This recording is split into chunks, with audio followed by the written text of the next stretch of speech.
Hi there, and welcome to the show. You know, in most of the conversations I have with guests on this show, I end up asking them what book or resource has had a significant impact on them personally or professionally. And you know what? I usually end up buying that book or exploring that resource. And boy, over the years, it has expanded my horizons. And there are so many people that I admire and learn from and appreciate their influence they've had on my life. I'm truly grateful and honored to have the opportunity to meet and interact with so many remarkable individuals. And I'm excited to the prospect of meeting even more people in my lifetime. And it fascinates me to see the diverse and creative ways people find to earn a living to shape their best lives. And that inspires me, and that's why I do what I do. Now, often we fail to express appreciation to those around us, including those we may not be super close with, but who have, nonetheless, have had a profound impact on our lives. Just this month, January 2024, I'm saddened by the loss of two such influential figures, Dan Miller and Susan Guilde. You know, they lived such full, rich lives and left a lasting impact on countless others. Both Dan and Susan, you can say, I admired and appreciated from afar. Their positive impact on my life was through their books and following them online. And I feel privileged to have had Dan and Susan as guests on my podcast and to have shared personal conversations with each of them. You know, I'm one that does a lot of self-reflection and truly have a heart filled with gratitude. And in fact, when I'm talking here, I'm tearing up because when it comes to expressing my gratitude out loud, I just don't think I come up with the right words to truly verbalize my appreciation.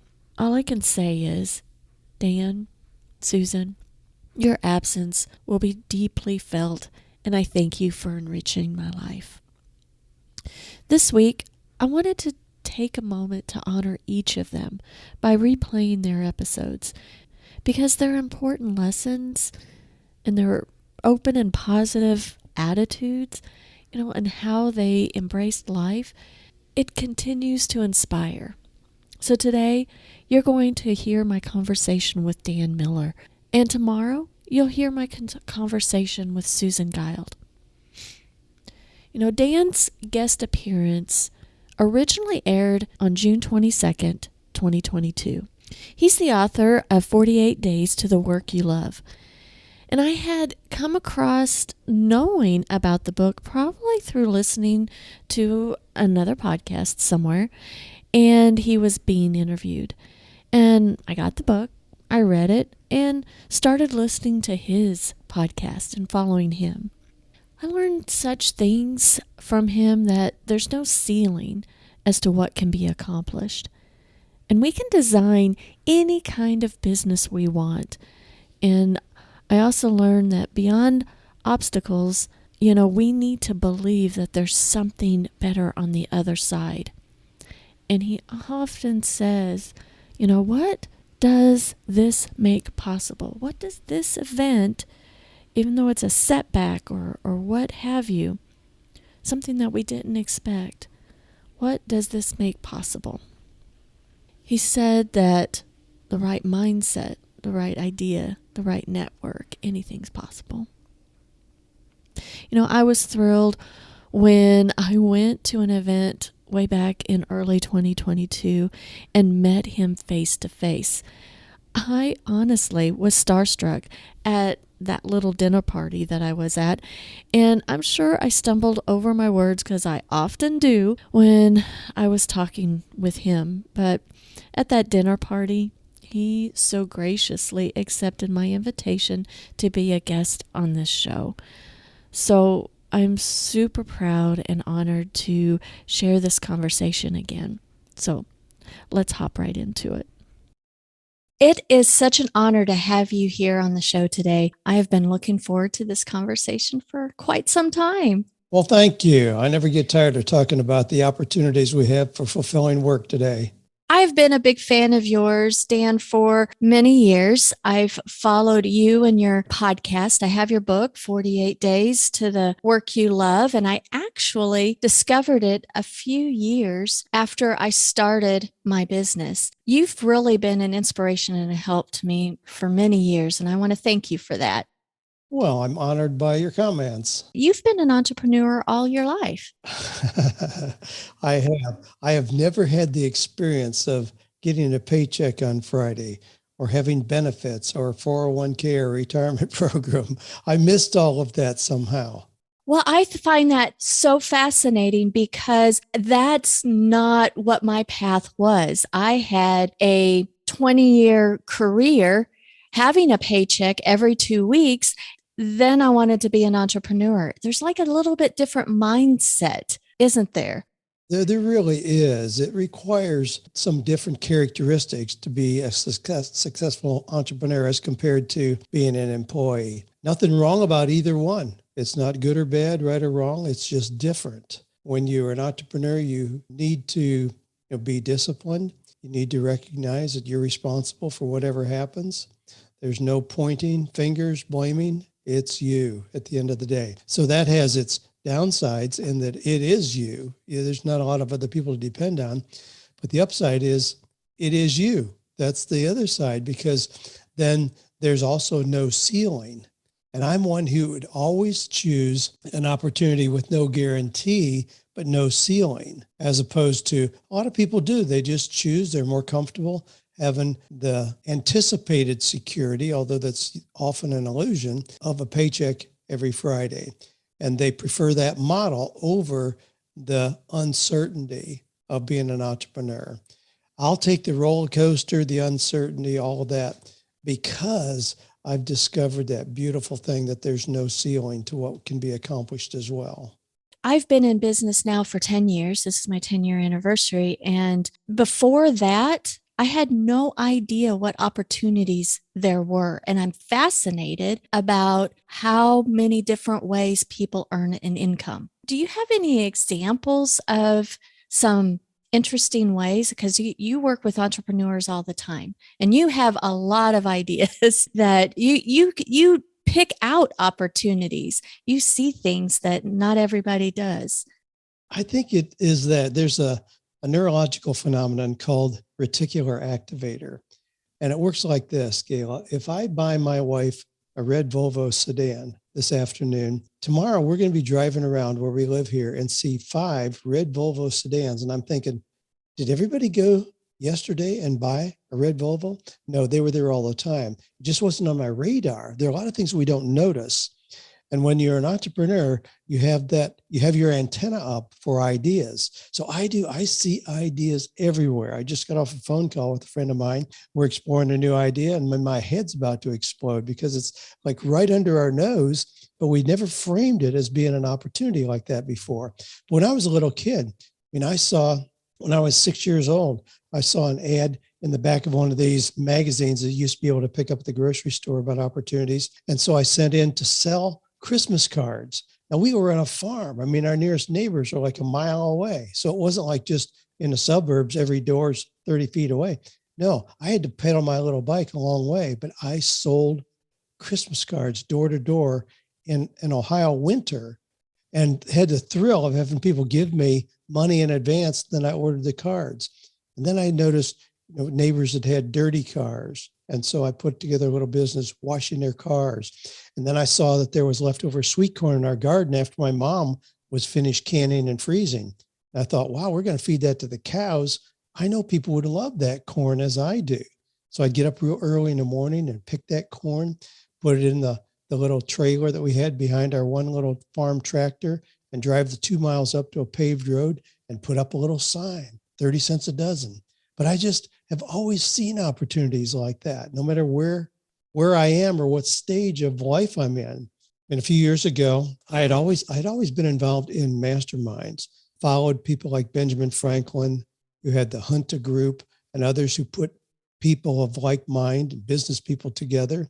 And Dave Ramsey and I had a group together for 14 years.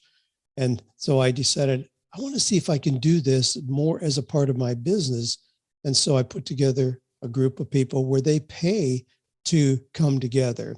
And it's like, wow, are you kidding me? I mean, all I do is provide a space and kind of an environment for people to come together and share ideas. And they pay me very well for that opportunity. It was an experiment. And then I had a group where it was not just men like I had always had previously, but we had women. And rather than being limited to 12 people, I opened it to 30. And so, but everything I do is an experiment. A couple of years ago, we started our online community where I know those are popular, but I wanted to structure mine a little differently to have people who have ideas, who are willing to share ideas and resources, again, to pay a monthly fee. And that has just exploded. And it's just a wonderful experiment to do these things as trials. And when you're an entrepreneur, you don't have to have all your eggs in one basket, so to speak. It's not like you have one thing that you're doing. You can have multiple things going. So if one is wildly successful, fantastic. If one doesn't do so well, it doesn't sink the whole ship. I like that as well, not having boundaries around what we can do. And so I just keep experimenting with ideas. Do you think over the past few years, in particular, maybe the past 3 years, has the mindset changed a little bit on how we approach employment? Very much so. I don't think we will ever go back to what was considered normal 3 years ago, where people, as you kind of alluded to earlier, you go to college, you get a degree, you go to work for the company, you show up every morning at 8 o'clock, get a paycheck on Friday, have 2 weeks vacation and a 401k contribution. That model is pretty broken because the pandemic allowed companies to realize people can be productive even if they aren't sitting there in their office. And it also had those employees wake up to the fact that, wow, I can do work from anywhere. And that, so we've seen this great resignation or the great reshuffling, at least, that's going on, where we've now had 9 months in succession with over 4 million people quitting their jobs because people are saying, wow, my eyes have been opened to the possibilities. I can be anywhere I want to. I can live anywhere I want to. And the ripple effect is shown in what's happened in housing because people realize they don't have to live in Manhattan. They can work for a company there or work for that company one day a week, and they can live 100 miles from there or 1,000 miles from there. So people are realizing they're more in control of their daily work. Even if they aren't true entrepreneurs, they have more flexibility than they ever dreamed was possible. I think that's a positive thing for everybody involved. There's no one model that's right for everybody. Not everybody is cut out to be an entrepreneur. Not everybody is. I'm not cut out to be an employee. I would drive people crazy if I tried to force myself into that model. Again, not wrong. It's just we have to recognize those things that are unique about ourselves. And there are people who really missed in the pandemic the social connection with other people. I have a friend who has a very large company. And I said, well, did you discover that you don't need all those fancy buildings that you have on your campus, that people can work from anywhere? He says, yeah. He says, we did a really good job of maintaining everything. We never missed any goals at all. What we missed was the creativity that comes from people hanging around a water fountain and talking, socializing together. He said it stagnated our growth into new opportunities because we didn't have that synergistic creativity going on. I thought, well, that's a great observation. For some, I mean, and that's, again, a positive thing in that we can design any kind of business we want to and know that there are going to be people who fit into those well. Being an entrepreneur is hard. Not that being an employee is not hard either, but it's just different.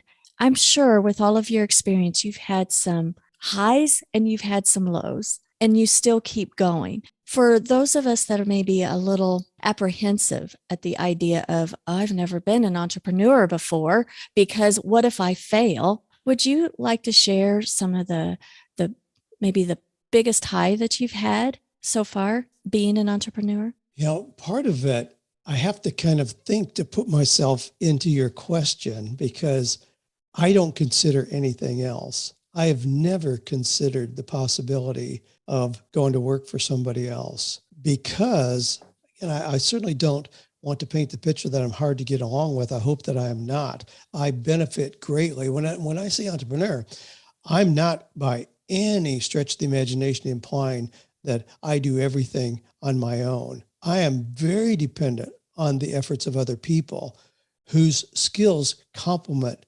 mine. So I have a team to accomplish the things that I continue to do. And I work with other people all the time. So it's kind of almost a misnomer, perhaps, to think that an entrepreneur is just a solopreneur. They're just totally on their own. No, that's not true at all. I mean, I identify things that need to be done in a business. And in my business, there's probably 20, 25 things that need to be done. I probably do 2 or 3 of those pretty well.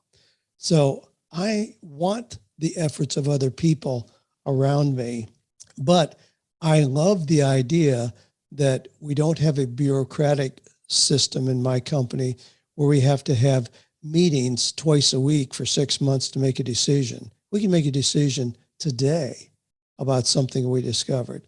So we're very, very nimble in that regard and able to switch very, very instantly if something's not working well, to unplug that.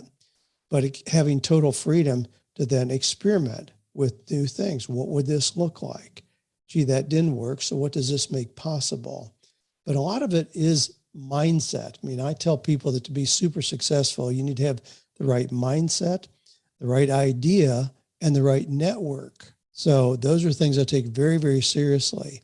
I work consciously on my mindset, reading things that inspire me, that help me stretch my positive thinking muscles, so to speak. Not so that I just have an artificial, cheap kind of psychological, positive mental attitude, but so that I really expect good in other people, that I expect opportunities that will fit me and allow me to prosper in ways that I've never done before. That's very, very intentional. So I have to be working on myself, not just watching the financials, but in terms of my anticipation, my expectation, working on mindset, working on personal development. I go to conferences, seminars, and courses that help me grow in areas that I think will benefit me ultimately in business. I'm sure that you've had setbacks. We all have setbacks. How do you get through a setback? By the positive anticipation that there's something good on the other side of it. I mean, our mutual friend Michael Hyatt, and I learned a phrase from his wife Gail years ago. When an obstacle comes up like that looks like it's something that's impossible, the question to ask is, what does this make possible? And when the pandemic hit and all of a sudden we were not able to have live events, I was used to having live events. They were a very profitable part of our business. And all of a sudden we couldn't do those anymore. That's when I moved into the online community space. And I found that people were really eager for connection, even if it was virtual, not being in the same room together. So every time there's an obstacle, I'm looking at, okay, what's next? I mean, I had just a very recent experience where that began almost 5 years ago. 5 years ago, on May 1st, there was an article in the Nashville Tennessean about me, a picture on the front page of the Sunday edition that showed me in front of the place we had there in Franklin that we called the Sanctuary. It was a converted barn on our property. That's where we had these live events that were inspiring everybody. And somebody from Williamson County saw that article and said, you aren't zoned to have those kind of events on your property. They came on and said, you can't do this. And the codes director came out. His suggestion was that we would bulldoze the building. That was it. That was the only solution he suggested. I said, well, that's not going to happen. So I'm going to see what I can do to rectify this, get the necessary permits in place. Now, I had no idea it was going to be the bureaucratic nightmare that it was, but I started down that process, working with contractors, engineers, and attorneys to correct the things that they said I needed to correct for that, all along with the county assuring me that I'd never be able to get it all done. But I patiently worked through that. It took 4 years, 9 months, and 3 days. I wrote checks for $158,000 for the things that needed to be done. Now, in that period of time, I had no assurance that it was going to end up positively, but I had to believe that it would. I really did believe that it would. I believed that ultimately what I was doing with good intentions would come to a positive conclusion. It finally did. Just in January, on a Monday morning, the county attorney and the county judge signed off on everything that we had done, and it met total approval. 8 days later, we sold that property. Now, that 4 years, 9 months, and 3 days was horrendous. It was emotionally and financially draining and just frustrating beyond comprehension. You're dealing with bureaucracy where things just don't seem to move. They are not entrepreneurs. They're just pencil pushers and like to find ways to stop you rather than assist you. That having been said, that period of time, that delay that was so frustrating, in that period of time, my property value increased easily by $500,000. So it was frustrating, but ultimately I got to that. So I've had enough of those experiences where I have the confidence that even if this looks like an obstacle, I'll bet there's a way to get through this where there's something good on the other side. And in working with people who have jobs, I mean, I encounter every day, somebody contacts us, I just lost my job. And the knee-jerk reaction is, I'm going to have to turn back in the fine car that we have. We're going to have to pull the kids out of private school. We're not going to be able to go on vacation this year. They always think less whenever there's an obstacle. We're going to have less. And yet 18 months later, a lot of those people say, that's the best thing that ever happened to me, because it opened my eyes to things that I wasn't seeing that were right under my nose.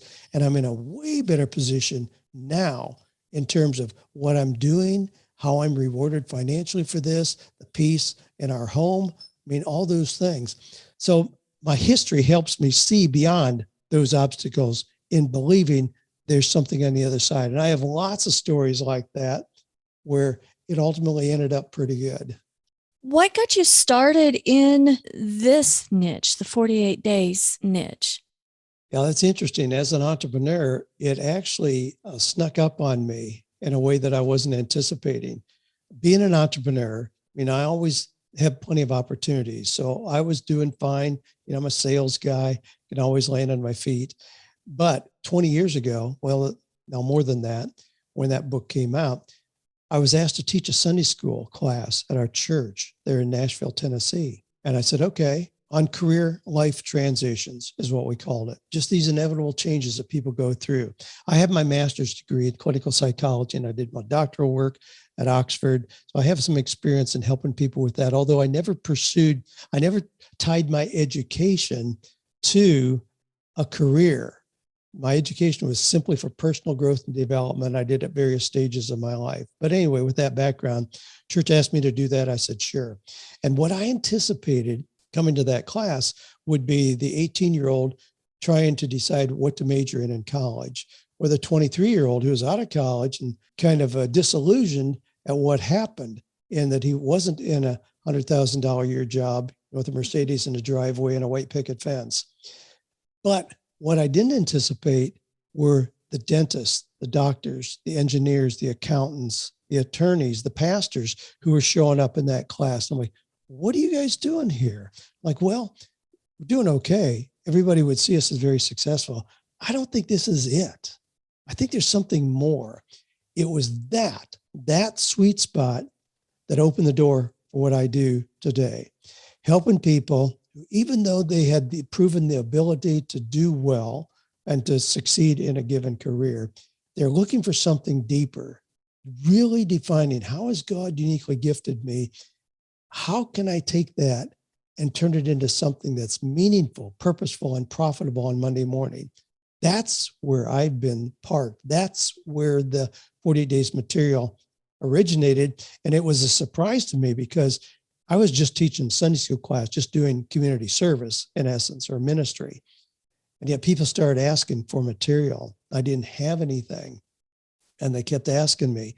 And just out of duress, I finally put together a little 3-ring binder with 2 cassettes in it originally back in the late 90s. And with that, then I went to a conference with Mark Victor Hansen, Megabook University, on how to promote your book. I thought I can probably learn a few things from this guy. I came back to Nashville from Los Angeles at conference, And in the next 30 months, I sold over $2 million worth of my 3-ring binder. Then I had publishers knocking on my door. So I really backed into this whole thing of being an author. And I was at that point in my mid 40s. So I wasn't looking to change. I was perfectly content with what I was doing. But it kind of showed up unexpectedly, and doors opened right under my nose. And ultimately, instead of just serving, doing it for free, I would gently turn those things into revenue producing resources. And I've never looked back. Why eagle? I see in my version of the book that you have a chapter that says I'm an eagle or an owl. What's the differentiator? I've always been fascinated with the symbolism of the eagle, how they're focused, how they have vision that other birds don't, how when there's a storm, instead of cowering in a corner somewhere, they just fly higher. They fly so high that they're above the storm.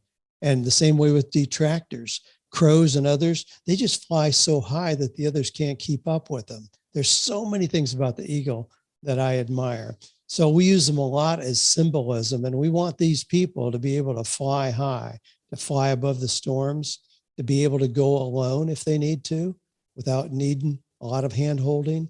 So we just use that as a symbol. We give a lot of awards away that have to do with eagles, a lot of little modeled eagles. And so it's served us well. And having that kind of brand go with our 48 days, we're known as Eagles. Now, my mastermind is Eaglepreneurs.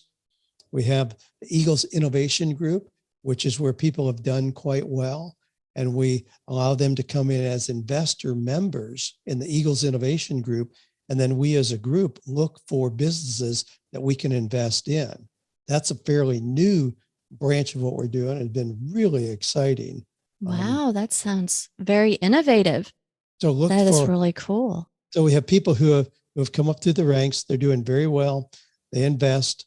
And then we look for businesses that may be in the same community, but are at that point where they really need mentorship and development. And so the investor members not only have the potential for financial gain, which we want, but they also have the potential to serve on board of advisors or to serve as an interim CEO in a growing company or a CFO. So they get opportunity to be hands-on in these businesses that we've identified as well. That is wonderful. Dan, I have really enjoyed our conversation. And I typically ask my guests this question to wrap us up, but has there ever been a favorite resource, whether it's a book or anything else, that has really made a significant difference for you, either personally or professionally? Yes.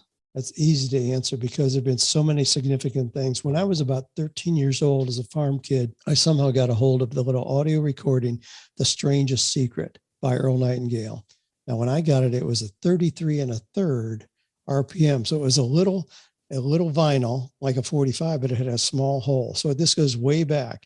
But on that recording, I heard this gravelly voiced old man say, "We become what we think about." And that became a really foundational principle for me then, as it remains today. We become what we think about. We know today, Tony Robbins says, what you focus on grows. And so what we think about. And I've always used that to my advantage to not be detracted by all the stories about how bad things are or watching the news about how volatile everything is. No, I control the input in my mind because I want to think about things that are going to take me forward, not pull me down into the negativity around me. So, and then I got a hold of books like Think and Grow Rich, foundational book, The Magic of Thinking Big, the old classic by David Schwartz, How to Win Friends and Influence People. I mean, Acres of Diamonds, Russell Connell. Those books have had dramatic impact on me. And I go back and I grab those over and over and over again. People are listening, but you can see here a copy of The Magic of Thinking Big.